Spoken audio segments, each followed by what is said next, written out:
Cuckoo in the Night by Pamela Kent. Narrated by Cairine Macbrayne for SAGA. Chapter 1.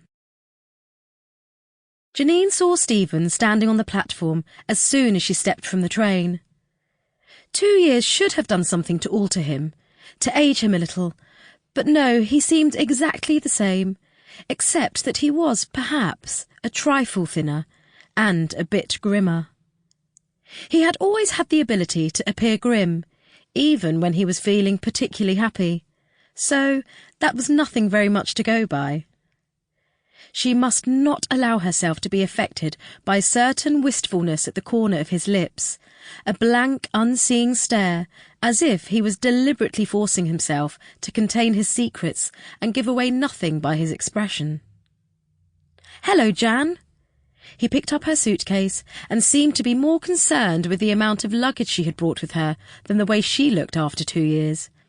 The possible deterioration in her looks, considering that she had once been badly jilted. "Is this all you've got?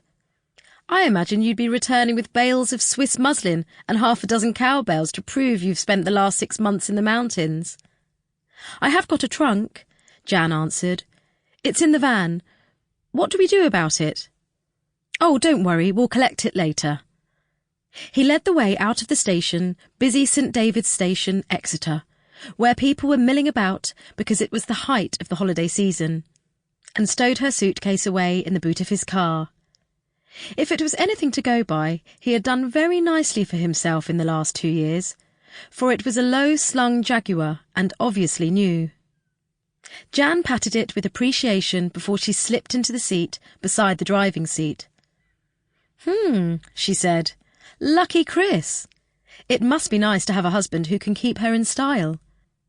Stephen said nothing, but he looked rather more than grim as he climbed into his own seat and they started off.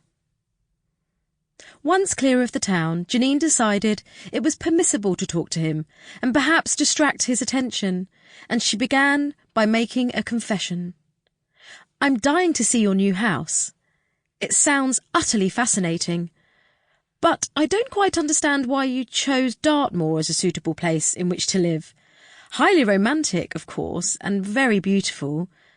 At least, I imagine it is, judging by the pictures I've seen of it. But isn't it a little cut off for you? I mean, you have to be in London most of the time, don't you? What happens to Chris while you're away?" "Oh, she's all right," he replied, as if he had worked out this reply to any possible questions she might put to him. "And I'm not in London as much as you apparently think. For one thing, I often travel down overnight in order that Chris shan't be too much alone." "Then you still keep on the London flat?" "Oh, yes, of course." "Don't you find it a bit of a strain doing so much travelling?" "Not really. I'm getting used to it, for one thing."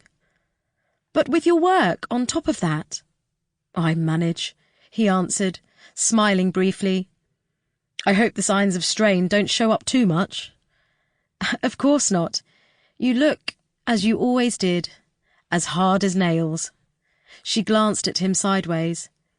And it was true that despite the well-worn cleft between his brows, the lines at the corners of his attractive mouth, and the little hollows in his cheeks, he did look remarkably fit and virile, as if he had a secret fund of strength that kept him going even in times of stress.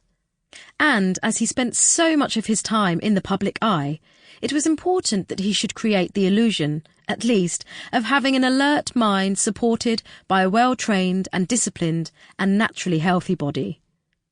Stephen had never been one for excesses, and in addition he believed in exercise. He and she had done a lot of walking together in the past, and, in fact, they had so much in common that it was a matter of astonishment that now they were virtually strangers who had to make the effort to get to know one another again. She was aware that he was not as detached as he seemed, perhaps not as indifferent. But he was handicapped by a guilty conscience, and she had all the cause for grievance. And there are a few men who like to be reminded that they have erred in the past, particularly when their public image has been built. Sample complete.